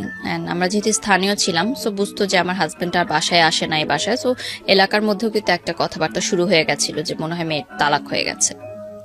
তখনও কিন্তু স্টিল আমার ডিভোর্স হয়নি। তো সেই সময়টা আমি চিন্তা করলাম যে আমার হাতে কোনো টাকা নেই, আমি কি করব। তো আমার বললাম যে স্কলারশিপ আমি পেতাম। তো আমার লাস্ট স্কলারশিপে যে টাকাটা, আমাকে 3,500 করে টাকা দেওয়া হতো বোর্ড থেকে, সেই টাকাটা আমি তুললাম। তোলার পর আমি মনে করলাম যে আমার মাই বললো আমার ফ্যামিলি থেকে যে নাচের ক্লাসটা আবার কন্টিনিউ করতে। এটা কি মানে তখনও ডিভোর্স হয়নি? না, সেপারেশন চলছে। ওকে। কারণ এইভাবে ঘরে থাকলে তো আমি পাগল হয়ে যাব। আর তখন আমার ভার্সিটি কিন্তু সেমিস্টার শেষ, জাস্ট থিসিস পেপার বাকি, ওটা কিন্তু বাসায় বসেই করতে হচ্ছে আমার। তো নাচের ক্লাস কন্টিনিউ শুরু করলাম। শুরু করার পর তখন আর্নিংটাই আমার কাছে মেইন ছিল। তো বিদেশে যাব পড়ালেখা করতে, এরকম একটা প্রিপারেশন নিলাম। মালয়েশিয়াতে যাব, স্টুডেন্ট ভিসা প্রসেসিং করতে বেশ কিছু টাইম লাগে। সেই টাইমের মধ্যে আমি নাচটা শুরু করি আবার, এবং ফটোশুটও শুরু করি। যে কাজগুলো আমি এর আগে না করে দিয়েছিলাম সেগুলো শুরু করি। একটা কথা এখানে মেনশন করা জরুরি যে সেই সময় মিডিয়ায় কাজ করাটা ইম্পর্টেন্ট ছিল না, আমার জন্য ইম্পর্টেন্ট ছিল টাকাটা। আমার চলতে হবে, আমার টাকাটা লাগবে। এবং আমি স্টুডেন্ট ভিসার জন্য যেই সব প্রিপারেশনের খরচ লাগছে, যাওয়া আসা বা টুকটাক যে খরচ, ওগুলো চাচ্ছিলাম যে আমি দিই। বড় অঙ্কের টাকাটা আমার পরিবার থেকেই দেওয়া হয়েছে, আমার মা যথেষ্ট সহযোগিতা করেছে সেদিক থেকে। তো আমার সেই সময় আমি এমনও দিন গেছে যে 500 টাকার জন্য আমি নাচ করেছি, আমি 1000 টাকার জন্য 20টা শাড়ি পরেছি। মানে that time quality was not a matter, work was not a matter, remuneration was just a number for me. That time আমার বিজি থাকতে হবে, উইচ ইজ ভেরি ইম্পর্টেন্ট, যে বিজি থাকলে আমি ভুলে থাকতে পারবো সবকিছু, এবং আমার আর্নিংও হচ্ছে। সো আমি দেখলাম ভালো, সবাই অনেক ভালো রেসপন্স করছে আমাকে, আমার নাচ নিয়ে ভালো রেসপন্স করছে, শুট নিয়ে ভালো রেসপন্স করছে, আমি ভালো কাজের অফার পাচ্ছি। অবশ্যই অনেক বাজে প্রস্তাবের সম্মুখীন আমার হতে হয়েছে যখন একটা নতুন মেয়ে মিডিয়াতে কাজ শুরু করে, যে কোনো সেক্টর, আমি শুধু মিডিয়ার দোষ দিব না, অনেকেই সেটার মানে বাজে ফায়দা নিতে চায়, যেটাকে বলে হয়তো তারা মিডিয়া রিলেটেডও না, কিন্তু মিথ্যা প্রলোভন দেখায়, সেই প্রলোভনে অনেক মেয়ে ফাঁদে পা দিয়ে দেয়। সেটা আমি অনেকভাবে কাটিয়েছি, কারণ এর আগে আমি জীবনে অনেক কিছু দেখে এসেছি, তো আমি খুব বুঝতে পারতাম জিনিসগুলো। তো এরপর আমার নতুন জীবন শুরু হয় মালয়েশিয়াতে। আমি মালয়েশিয়া চলে যাই পড়ালেখা করতে, মাস্টার্স করতে মিডিয়া অ্যান্ড কমিউনিকেশন নিয়ে।